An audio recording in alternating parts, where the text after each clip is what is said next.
अस्सलाम वालेकुम दोस्तों, पाकिस्तान की अब ऑस्ट्रेलिया के खिलाफ 3 वनडे मैचेस की सीरीज शुरू होने वाली है, मगर कुछ सवालों के जवाब इस सीरीज में हमें मिलेंगे। मिसाल के तौर पर अगरचे साइम अयूब और फखर जमान दोनों अवेलेबल नहीं और दोनों पाकिस्तान वनडे टीम के एक तरह से रेगुलर ओपनर हो सकते हैं। ऑल्दो लास्ट सीरीज में साइम अयूब टीम का हिस्सा नहीं थे, मगर उनकी अदम मौजूदगी में यानी फखर और साइम की अदम मौजूदगी में मां सदाकत, साहबजादा फरहान और शामाइल हुसैन ये तीन हैं। इन तीनों में से कौन से दो ओपनर के तौर पर खेलेंगे?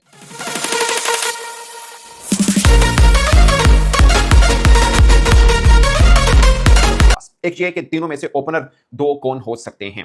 दूसरा सवाल ये कि अब जबकि फहीम अशरफ नहीं है, आमिर जमाल भी बाय द वे नहीं है, उसके बाद अहमद दानियाल, वैसे हुसैन तलत भी बुरी ऑप्शन नहीं थे, खैर वो इंजर्ड थे, बट अहमद दानियाल जो हैं उनको आप ट्राई करेंगे तो पाकिस्तान का कॉम्बिनेशन क्या होगा? 3 fast bowler Naseem Shaheen Haris plus Ahmed Daniyal या नसीम शहीन या नसीम हारिस प्लस अहमद दानियाल, ये भी सवाल है जिसका जवाब मिलेगा अगर माइक हसन को हम पूरा रीड करें तो वो सिर्फ 3 रेगुलर बॉलर के साथ जाते हैं, यानी 8+3 की प्रोपोर्शन वो रखते हैं। 8 बैटिंग करने वाले और 3 रेगुलर बॉलर, यानी उन 8 में से 2 या 3 क्रिकेटर ऐसे होंगे जो बॉलिंग भी कर लेते होंगे, लाइक ऑलराउंडर शेप के अंदर होंगे। उनका अब तक टी20 के अंदर और वनडे के अंदर यही फॉर्मेशन चलती है। अब क्या होती है वो हमें डायरेक्शन बताएगी कि पाकिस्तान 4 रेगुलर बॉलर के साथ जाना चाहता है या 3 रेगुलर बॉलर के साथ जाना चाहता है। अगर 4 के साथ भी इवन के जाना चाहता है तब भी एक रेगुलर स्पिनर डालना पड़ेगा। खैर उसके ऊपर भी आते हैं। स्पिन डिपार्टमेंट के ऊपर पाकिस्तान के पास 3 ऑप्शन हैं, अबरार, शदाब खान और सुफियान मुकीम। अब ये भी एक सवाल है कि शदाब की जितनी वो तारीफ कर चुके हैं माइक हसन, उनके साथ जाएंगे या अबरार के साथ जाएंगे या रेगुलर स्पिनर यानी अबरार और सुफियान में से किसी एक को चुनेंगे, क्योंकि प्रेसिडेंट कप जो वनडे फॉर्मेट का हुआ था उसके भी हाईएस्ट विकेट टेकर सुफियान मुकीम थे। पाकिस्तान सुपर लीग के भी हाईएस्ट विकेट टेकर सुफियान मुकीम है। ऐसे में उनको बेंच करेंगे या शदाब खान को बेंच करेंगे? सो ये बड़ा सवाल है। और ये भी एक है कि अगर रेगुलर स्पिनर भी खिलाना हुआ तो सुफियान होंगे या अबरार होंगे, या ऐसा भी कॉम्बिनेशन बन सकता है।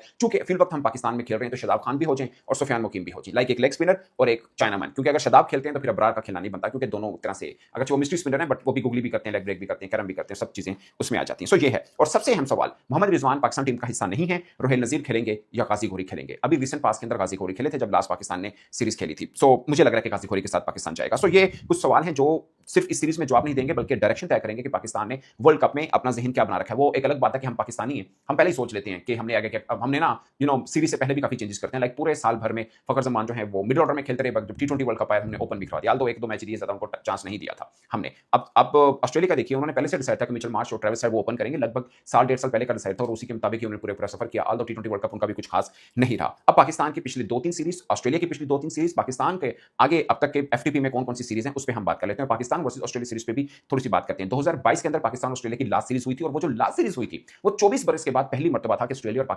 पाकिस्तान के मैदान में आमने सामने हुए थे। उसमें भी मेन जो उनके स्टार क्रिकेटर्स थे वो नहीं थे, मगर एक मैच के अंदर 340 रन किए थे ऑस्ट्रेलिया ने, पाकिस्तान ने चेस डाउन किया था। 2-1 से वो सीरीज जीते थे। उसमें इमामुल हक और बाबर आजम दोनों ने बहुत शानदार खेल पेश किया था। बट वो 24 बरस के बाद कोई सीरीज हुई थी जो पाकिस्तान ने 2-1 जीती थी। उससे पहले 1998 के अंदर लास्ट टाइम पाकिस्तान के अंदर ऑस्ट्रेलिया खेला था। तो आप ये कह सकते हैं कि अब तकरीबन मीन के 24 और 4 और 28 बरस में ये दूसरी मर्तबा ऑस्ट्रेलिया की टीम पाकिस्तान के अंदर आ रही है, यानी रिसेंट पास में 2022 के अंदर आई थी। अब ऑस्ट्रेलिया का पहले बात कर लें। ऑस्ट्रेलिया अपनी जो आखिरी सीरीज खेल के आ रहा है वो इंडिया के खिलाफ लास्ट ईयर नवंबर के अंदर खेले थे और 2-1 से उन्होंने इंडिया के खिलाफ अपने घर में 2-1 से जीते थे जब वो टी20 सीरीज हारे थे, और वनडे सीरीज जो है वो ऑस्ट्रेलिया जीत के आया था। और अब उन्होंने पाकिस्तान में खेलना पूरे का पूरा उनका ये एक चक्कर है, लाइक व्हाइट बॉल सीरीज का, और इसके बीच में रेड बॉल सीरीज भी बाय द वे इनकी आ जाएगी। इन्होंने यहाँ से बांग्लादेश जाने, फिर बाकी जो है वो सब आपको इसमें बता देता हूँ। सो दोस्तों, अब पाकिस्तान के टोटल जो पड़े हैं वर्ल्ड कप तक, जो अब तक की एफटीपी है, अगर नई एफटीपी ने आना है बट अब तक की एफटीपी में पाकिस्तान ने 3 ऑस्ट्रेलिया के खिलाफ खेलने हैं और एक जो ट्राइनेशन सीरीज है पाकिस्तान श्रीलंका इंग्लैंड की, उसमें से 4 वनडे मैचेस मिल सकते हैं और 3 आयरलैंड के साथ हैं। अभी तक की एफटीपी के मुताबिक ये है। उसके बाद नेक्स्ट ईयर पाकिस्तान ने इंग्लैंड का टूर करना है, उसमें पाकिस्तान ने वनडे मैचेस कब खेलने हैं, कितने खेलने हैं वो भी आएगा, जो रेड बॉल का टूर भी बाय द वे पाकिस्तान का है। उसके अलावा इंग्लैंड ने पाकिस्तान से एशेज से पहले वन ऑफ टेस्ट मैच का भी बोल रखा हुआ है, वो एक अलग चीज है, व्हाइट बॉल की हम डिस्कस कर लेते हैं। पाकिस्तान ने एक बांग्लादेश का टूर भी करना है पाकिस्तान ने, बाय द वे हो सकता है 2 टूर भी हो जाए, बट एक टूर पाकिस्तान ने बांग्लादेश का भी करना है। सो अभी तक जो पाकिस्तान की आखिरी 3 सीरीज की बात करें, आखिरी सीरीज हमने बांग्लादेश के साथ ही खेली थी वनडे में भी, और पाकिस्तान 2-1 से हारा था। उससे पहले हमने श्रीलंका को क्लीन स्वीप अपने घर में शिकस्त दी थी और साउथ अफ्रीका को पाकिस्तान ने 2-1 से शिकस्त दी थी under the captaincy of Shaheen Shah Afridi. अब ऑस्ट्रेलिया की मैं बात करता हूं। ऑस्ट्रेलिया लास्ट ईयर नवंबर में, आखिरी यानी पिछले साल नवंबर में इंडिया से 2-1 से जीता था। पाकिस्तान अब सीरीज खेलेगा, उसके बाद बांग्लादेश में जाएगा ऑस्ट्रेलिया, फिर साउथ अफ्रीका जाना है, फिर जिम्बाब्वे, और फिर इंग्लैंड ने ऑस्ट्रेलिया में आकर भी व्हाइट बॉल सीरीज खेलनी है। सो ये पूरे का पूरा ऑस्ट्रेलिया का चक्कर जो है वो इस तरह से है।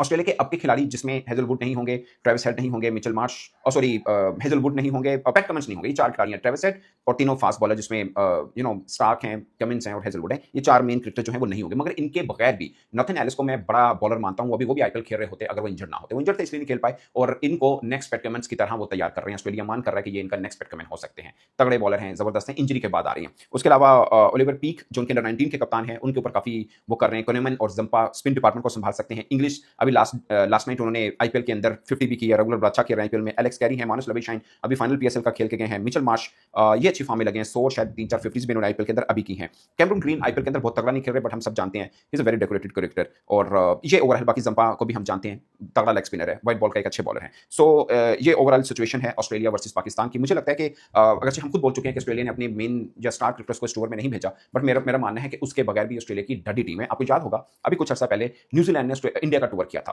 वर्ल्ड कप, टी20 वर्ल्ड कप से पहले। उसमें वनडे मैचेस की सीरीज भी हुई थी और टी20 मैचेस की सीरीज भी हुई थी।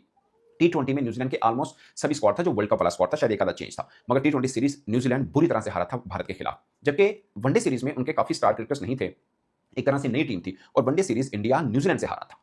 सो ये जो कुछ खिलाड़ी ना होने का एक एडवांटेज मिलता है ना बाजू का विजिटिंग टीम को, जैसे मैंने बताया 2022 में भी ऑस्ट्रेलिया के स्टार क्रिकेटर्स नहीं थे, बट एक मैच के अंदर 340 मारा था, वो ऑल्दो पाकिस्तान ने चेस कर लिया था, मगर अब की जो टीम है उस टीम की निस्बत थोड़ी बेहतर है, ये बात सच है। अब की टीम ऑस्ट्रेलिया की उस टीम से बेहतर है जो 2022 में पाकिस्तान में आई थी। उसमें भी कुछ आज लगेगा कि अच्छे नाम थे, बट उस वक्त वो इतने अच्छे नाम नहीं थे, बाद में जाके अच्छे नाम बने थे वो। सो मुझे लगता है कि अगर 3-4 बॉलर नहीं भी हैं, उनके बगैर भी ऑस्ट्रेलिया का स्क्वाड अच्छा डेकोरेटेड स्क्वाड है, और पाकिस्तान का तो फुल फ्लेज स्क्वाड है। मतलब हमारे तमाम मेन क्रिकेटर्स आए हैं, अगर हमने रिजवान को नहीं रखा तो हमने रेस्ट नहीं दिया, हमने ड्रॉप किया हुआ है उनको, इसके ऊपर बहुत खैर बात हो चुकी। उसके अलावा एक फखर जमान और साइम अयूब भी हैं जो इंजर्ड हैं। वैसे मेरा मानना है कि साइम अयूब वनडे स्क्वाड पाकिस्तान के रेगुलर जगह होनी चाहिए, ऑल्दो लास्ट सीरीज में हमने उनको ड्रॉप रखा था। अब अगर क्रिकेट बोर्ड कह रहा है कि वो इंजर है तो इसलिए टीम के लिए वो उनको सोचा नहीं किया, बट मेरा ख्याल है कि माइक हसन उनको वनडे में जरूर लेके आएंगे, क्योंकि माइक हसन को ऐसे क्रिकेटर पसंद है जो बॉलिंग भी करते हैं, बैटिंग भी कर लेते हैं। By the way Saim Ayub अच्छी पोजीशन के ऊपर फील्डिंग भी करते हैं, लाइक पॉइंट के ऊपर फील्डिंग करते हैं, तगड़े तगड़े फील्डर भी हैं। वैसे तो शादाब खान भी अब टीम में आ चुके हैं। सो इस सीरीज में हमें बहुत से सवालों के जवाब मिलेंगे। एक पाकिस्तान का कॉम्बिनेशन क्या बन पाएगा, हम स्पिन डिपार्टमेंट कौन से लेके जा रहे हैं, हमने ओपनिंग में क्या चांस लेना है, कीपर को लेकर आगे क्या कुछ करना है। तो 3-4 सवाल जो इस